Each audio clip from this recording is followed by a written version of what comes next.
Good morning, नमस्कार, आदाब। कैसे हैं मेरे दोस्तों?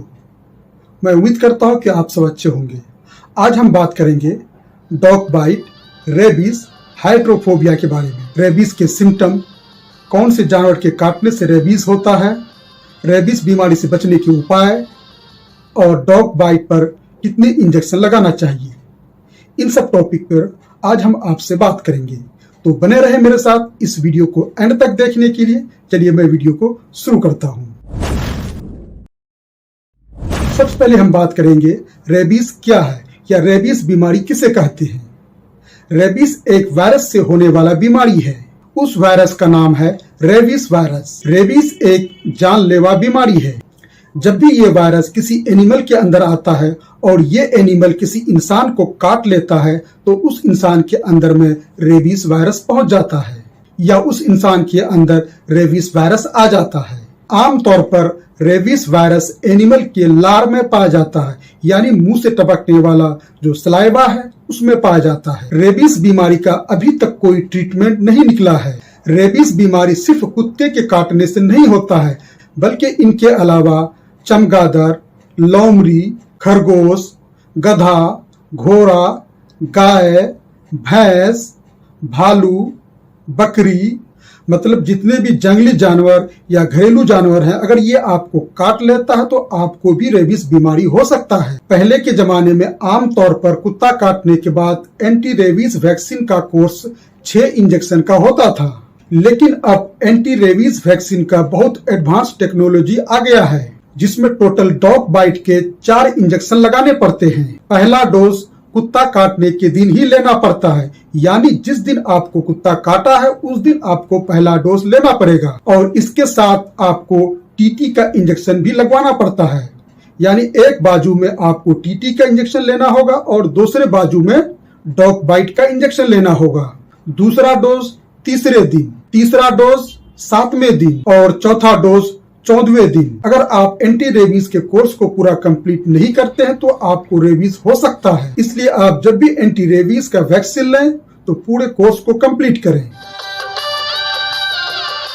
अगर रेबीज के सिम्टम की बात करें तो रेबीज के सिम्टम जानवर के काटने के तुरंत बाद दिखाई नहीं देता है। जब वायरस 5 से 10 दिन के बाद ब्रेन में पहुंच जाता है तब इनके सिम्टम दिखाई देता है। हालांकि रेबीज वायरस स्पेशली ब्रेन को डैमेज करता है। रेबीज वायरस के शुरुआती सिम्टम इस प्रकार हैं, जैसे सिर में दर्द, बुखार, गले में खराश, जिस जगह पर आपको कुत्ता काटा है उस जगह पर झुनझुनी महसूस करना, मुंह से अधिक लार आना यानी सलाइवा आना, पानी देखकर डर लगना, खाना खाने में दिक्कत, कंफ्यूजन, नींद की कमी, कुत्ते जैसी आवाज निकालना, अजीबोगरीब हरकत करना, ये सब थे डॉग बाइट यानी रेबीज के सिम्टम। अगर रेबीज के ट्रीटमेंट की बात करें, यदि आपको किसी आवारा कुत्ते या जंगली जानवर काट लिया है तो आपको ये मान लेना अक्लमंदी होगा कि इस जानवर को रेबीज है और आप अपनी जान बचाने के लिए घाव और उनके आसपास के एरिया को पानी और साबुन से अच्छी तरीके से वॉश करें और तुरंत किसी नजदीकी स्वास्थ्य केंद्र में जाकर एंटी रेबीज का टीका लगवाएं और इनके साथ साथ एक टीटी का इंजेक्शन भी लें। अब हम बात करेंगे रेबीज की रोकथाम के बारे में, यानी हम रेबीज से कैसे बचें। इसके लिए आपको पालतू जानवरों का नियमित रूप से टीकाकरण करना होगा। आप अपने पड़ोसी और दोस्तों को भी अपने पालतू जानवरों का टीकाकरण करने बोलें। चमगादड़ या किसी तरह के जंगली जानवर को अपने घर पे ना आने दें, जैसे जंगली कुत्ते, बिल्ली इत्यादि। और आप अपने पालतू कुत्तों को जंगली कुत्तों के साथ खेलने ना दें। ये सब थे रेबीज से बचने के तरीका। रेबीज वाले कुत्ते की पहचान कैसे करें?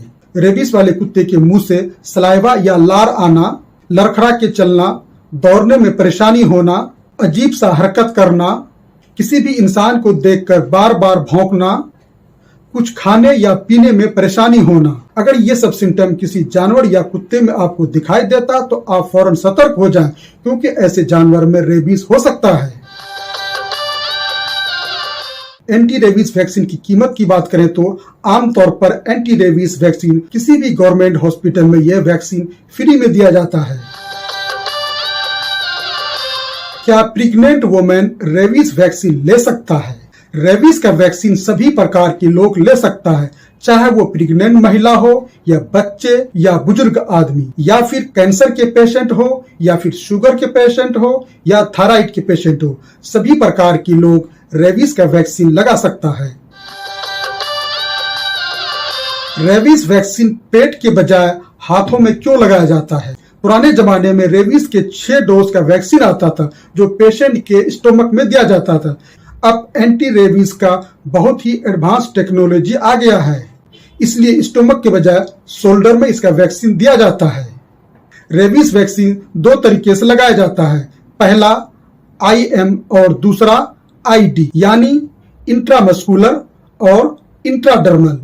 इंट्रामस्कुलर यानी हाथ के मांसपेशियों के अंदर दिया जाता है और इंट्राडर्मल यानी स्किन के एक लेयर के ऊपर दिया जाता है। दोनों वैक्सीन में से इंट्राडर्मल वैक्सीन ज्यादा इफेक्टिव होता है क्योंकि ये कम मात्रा में दिया जाता है और उतना ही असरदार होता है जितना इंट्रामस्कुलर वैक्सीन होता है। इंट्रामस्कुलर वैक्सीन का 5 डोज दिया जाता है और इंट्राडर्मल वैक्सीन का 4 डोज दिया जाता है। कुत्ता काटने के कितने दिन बाद वैक्सीन लेना चाहिए? ऐसे तो कुत्ता काटने के तुरंत बाद आपको वैक्सीन ले लेना चाहिए। अगर आप उस दिन किसी रीजन से या कोई काम की वजह से वैक्सीन नहीं लगा पा रहे हैं तो नेक्स्ट डे आप 72 घंटे के अंदर आप एंटी रेबीज का वैक्सीन ले लें। अगर पेशेंट 72 घंटे के अंदर एंटी रेबीज का वैक्सीन नहीं लेता है तो वो रेबीज की चपेट में आ सकता है। अगर पेशेंट रेबीज की चपेट में आ गया है तो रेबीज का कोई भी इलाज उपलब्ध नहीं है। 72 घंटे के बाद रेबीज आपके पूरे जिस्म और ब्रेन तक फैल चुका होगा। एक बार रेबीज अगर आपके ब्रेन तक पहुंच गया तो इसे कोई भी कंट्रोल नहीं कर सकता है।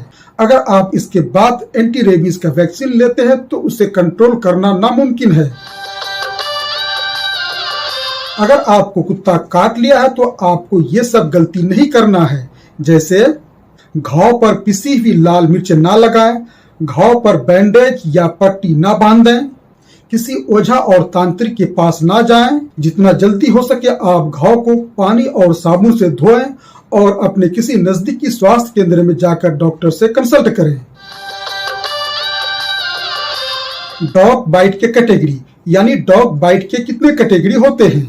WHO ने 3 कैटेगरी में डॉग बाइट को डिवाइड किया है। पहले कैटेगरी में आता है कुत्ते ने आपके स्किन को चाटा या आपकी स्किन को टच किया या फिर आप कुत्ते के स्टूल और यूरिन के संपर्क में आए हैं। दूसरा कैटेगरी में आता है कुत्ते ने आपको खरोंच लगा दिया लेकिन ब्लीडिंग नहीं हुआ। जहां पे आपको खरोंच लगाया है वहां पे नीला निशान आ गया है। कैटेगरी 3 में ये सब शामिल है, कुत्ते ने काटा आपको और स्किन आपका फट गया, या आपके स्किन से ब्लड आ रहा है, या आपके आईज और माउथ को चाट लिया है, या आपके पैर और हाथों में जख्म था, कुत्ते ने उसे चाट लिया। कैटेगरी 2 और 3 में वैक्सीन लेना जरूरी पड़ता है, लेकिन कैटेगरी 1 में वैक्सीन की जरूरत नहीं पड़ता है, सिर्फ आप TT का इंजेक्शन ले सकते हैं।